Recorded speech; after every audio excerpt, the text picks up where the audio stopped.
there's this saying that says, tough times produce strong men produce good times produce weak men produce tough times. Yes. If that's the truth, which phase are we in today? Well, if you think about it historically, you have to say that we're in good times.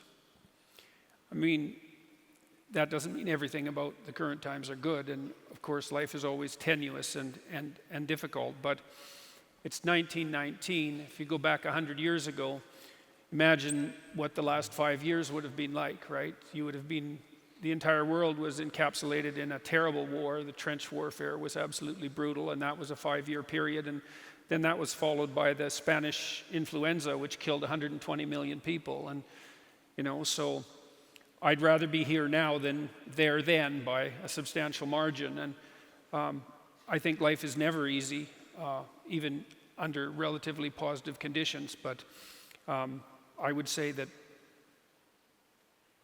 it's very difficult to make the case that we're not in good times. And I especially think that's true if you look at the world globally.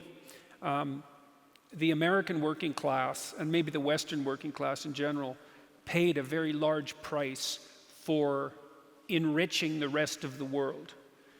China's come up in a miraculous way in the last 40 years. Mm-hmm. South Korea, India, while all of Southeast Asia, and increasingly Africa too, because the fastest growing economies in the world are now in sub-Saharan Africa.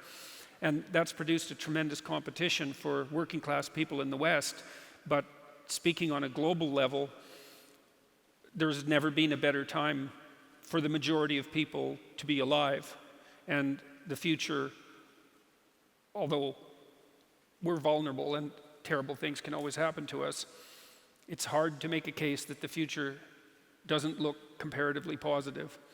So it'll depend on how we manage it, which is partly why it's so necessary for everyone here and everyone in general to put their lives together, because we're becoming extremely technologically sophisticated, and the world is changing at an incredibly rapid rate, and the only way we're going to be able to manage that in a positive way is if each of us, or as many of us as possible, are capable of making wise and careful and truthful decisions. And if we do that, then maybe things can continue to improve.